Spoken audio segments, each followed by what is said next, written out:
Hello everybody and welcome back to the channel. My name is Invin and today what I'm going to be bringing to you guys is an update on the combat responsiveness. As you guys can see, there is a dev update on screen here, but I'm also going to explain to you how this development notes is actually going to affect the game, how it's going to affect the gameplay, the wars specifically. As you can see at the top there, it's mentioned in a hyperlink there, the war/territory control, which is kind of what we went over a few days ago here on the channel, and how that's actually going to impact the gameplay going forward, things you should maybe do to prepare, things that you can expect to see, and kind of how the gameplay will be influenced. So first things first here, I'm going to read this post. It's from Dave NW, who is a New World developer here on the forums. You guys can see it's official, so we know that it's actually legit news, which is always a bonus to see. Now, it starts off here by saying, hello combat fans, along with bug fixing / tuning and the planned changes for the war/territory control, which, like I said, is what we talked about in a few videos ago there. The team is starting on some next steps for combat in New World. Our initial focus will be in weapon swapping,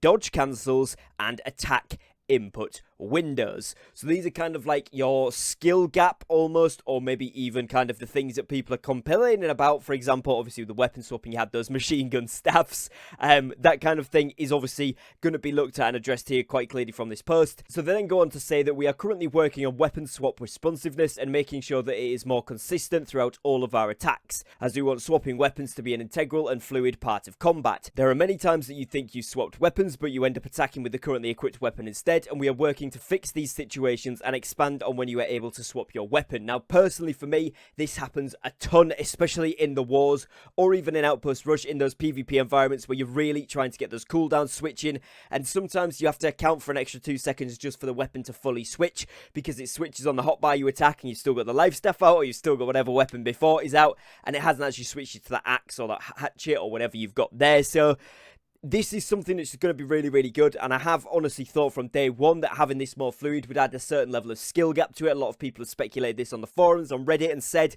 actually having it being able to switch when you can would give it a lot more skill gap, because then you're kind of working off timers, you're kind of working off actually positioning, how you can switch the weapons and do more damage. So this is a really, really good change.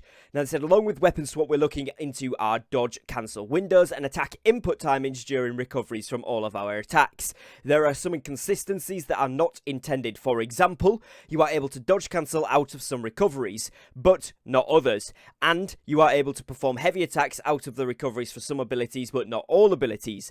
Our main goal is to make sure that there are consistent input windows between all weapons and abilities. Now, for me, again, fantastic. When I've been using things like the Great Axe and the Warhammer, these things seem to be significantly affected by these. So it's the melee weapons I've seen. I know a lot of guys that play Mage that have also said kind of Fire Staff, Ice Gauntlet are affected by this. So it seems to be, as they say, they're consistent across the board, but consistent in the wrong way, consistently inconsistent.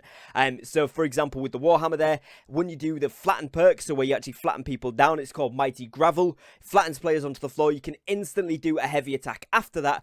But if you do Shockwave, you have to wait for an animation window to finish before you can then do an attack, which means by the time they're out of the stun, you basically can't attack again. So if that's the same every time, that's fine. But as I say, then with Mighty Gravel, you can attack and straight away attack them again. So it's kind of those inconsistencies that they're going to be working on there, which again will add a very large amount of skill gap to the game, which is really, really good, and will basically be the difference in endgame PvP between people who've got gear score and people who can actually fight. So that's a really, really good thing.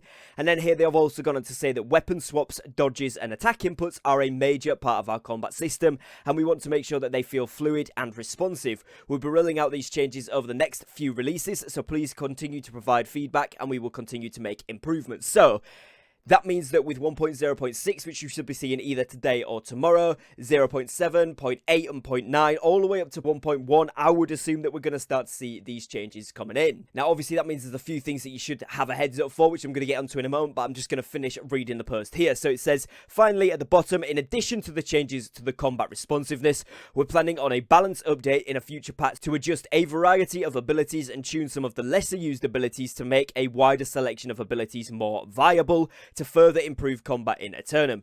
We don't want to spoil too much from this update yet, but no, it's in the works and on its way. Now, this is a huge statement, and there's several things that I'm going to break down here. So what I'm going to do is jump into some gameplay for you guys so you can watch that, and I'm going to talk about these changes. So obviously, they're talking there about the big mechanics, which are going to be your weapon swaps, which obviously we spoke about when I went over that section, dodges again, and attack inputs. And I think dodges is a major one, particularly if you're in heavy armor, where sometimes when you get flattened or you get sundered or you get rendered, you can then, if if you're stuck in animation with that ability being done onto you, you can often roll out of it, which seems inconsistent because that is not across the board. It's not every time. Sometimes you get a roll, sometimes you just get a little hop.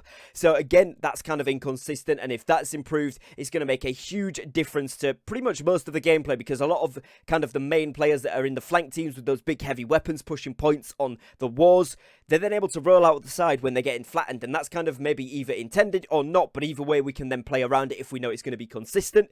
Weapon swaps obviously is a huge thing. Just by virtue of input delay, we can actually know which weapon will run and attack with the right thing at the right time, which is going to save us, all of us across the board, a lot of deaths in any situation, any type of gameplay that we do, obviously, because that's really, really major. And then of course attack inputs as well. If we get a consistent number with these, that is really, really exciting. But obviously that last paragraph there mentioned some big changes coming to those abilities, some of those less used abilities specifically, which I think is very, very interesting, and I'm excited to see what we're going to be looking at here. And of course, usually there's 3 or 4 general abilities people use, right? So there's usually 1 or 2, if not 3 abilities on each weapon that players just, we don't pick up, we don't need to, they're not as good. There's no possible way that we would take them over something like Shockwave, which gives weaken, for example, with the Warhammer, or you wouldn't take something over Sacred Ground because Sacred Ground's really good, but maybe if the party heal did a mini Sacred Ground on them for a couple of seconds and healed everyone in a radius, suddenly that's a lot more viable. So there's a lot of changes, you know, they could make to tweak it slightly, which could be really, really good. So that's going to be something interesting. In terms of what I would like to see, I would like to see these abilities tuned, but only brought up to the level that the other abilities are currently at. So maybe giving some extra perks, like I mentioned there several times, the Warhammer. You can upgrade Shockwave to produce a weaken effect to the target. So maybe giving some other abilities that give an effect or give a longer stun duration if they don't give an effect to the enemy will be the way to do it, rather than making those obviously over the top and bringing them right up to be the most used rather than not used at all, because often game companies have a tendency to tune things but over tune them to make them super good, so loads of people use them and then tune them back down. So let's hope that Amazon gets it right on a baseline. As they have mentioned in the post, they said they want us to keep providing feedback as this comes along.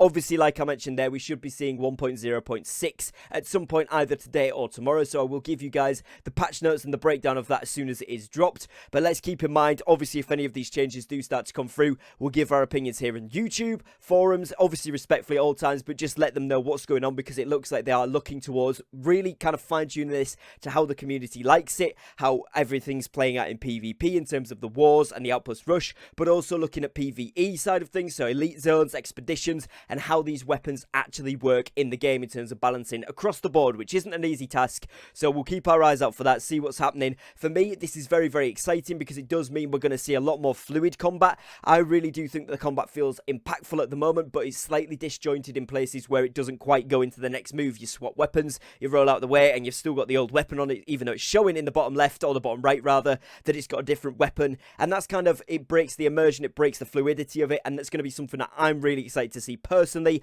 Obviously, the dodge mechanics and kind of other things like your attack input timings are going to be really, really good, and it's going to be, like I said there, the big differential factor between people who are PvPers and people who are very good PvPers, those that have got endgame gear and those that can actually PvP in that endgame gear. And that's going to be where the skill gap comes into New World, especially going forward with new content. It's going to be super, super good, so I'm glad they're doing this before bringing out anything new. And of course, as they say there, they're bringing some new things with this kind of stuff into it. Like we mentioned before, the war and territory control bonuses that are coming in, the changes, the different settlement upgrades we're potentially going to be seeing. A lot of exciting stuff. I will keep you guys updated as soon as it is dropped, of course, here on the channel, so make sure you are subscribed with the notification bells on so you don't miss out on any of that. Other than that, it's going to be it for today's video, so please do drop a like on the videos. It really does help me, and let me know in the comments what you guys think of this, what you're most excited for, and what do you think that they are going to be changing soon to bring more variety to those less used abilities. What would you like to see from that?